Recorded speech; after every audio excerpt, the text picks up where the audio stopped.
સોરઠ પંથક એટલે મગફળીના પાકનું હબ ગણાય છે। દેશ અને દુનિયામાં સિંગદાણાની સપ્લાય સોરઠ પંથકમાંથી થાય છે। આ વર્ષે ચોમાસાની શરૂઆતમાં 1 માસ સુધી સતત વરસાદ થયો હતો અને 20 દિવસમાં વિરામ લઈ પછી છેલ્લા 3 દિવસથી સોરઠ પંથકમાં ફરી 6-7 ઇંચ વરસાદ નોંધાયો છે અને હજુ ચાલુ છે। આવા સમયે અજાપના સરપંચ અને ખેડૂતોની સમસ્યા માટે કાયમી ચિંતા કરતા મગનભાઈ અઘેરાએ આજે ખેતરમાં પાણી ભરાતા ઉભળી મગફળીની જાતોના તૈયાર ડોડામાં સડાની શરૂઆત થતા દરેક ખેતરમાં 20% જેવું નુકસાન થયું છે અને હજુ વરસાદ ચાલુ રહેશે તો વધુ નુકસાન થશે તેવું મગનભાઈ અઘેરાએ સ્થળ ઉપર રૂબરૂમાં નુકસાની બતાવી હતી। મગનભાઈ અઘેરા, સરપંચ અજાપ।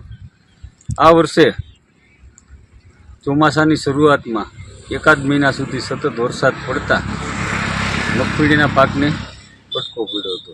ત્યારબાદ વરાપ નીકળતા અને ફરી પાછો બીજા રાઉન્ડનો 7 ઇંચ અંત સમયે વરસાદ થતાં મગફળીના પાકની અંદર તૈયાર ડોડાઓ સડવાનું પ્રમાણ વધી રહ્યું છે। જો લાંબો સમય વરસાદ ચાલુ રહેશે તો મગફળીના પાકને ડેમેજની ટકાવારી કાયમી ધોરણે વધતી જાય એવું જણાઈ રહ્યું છે।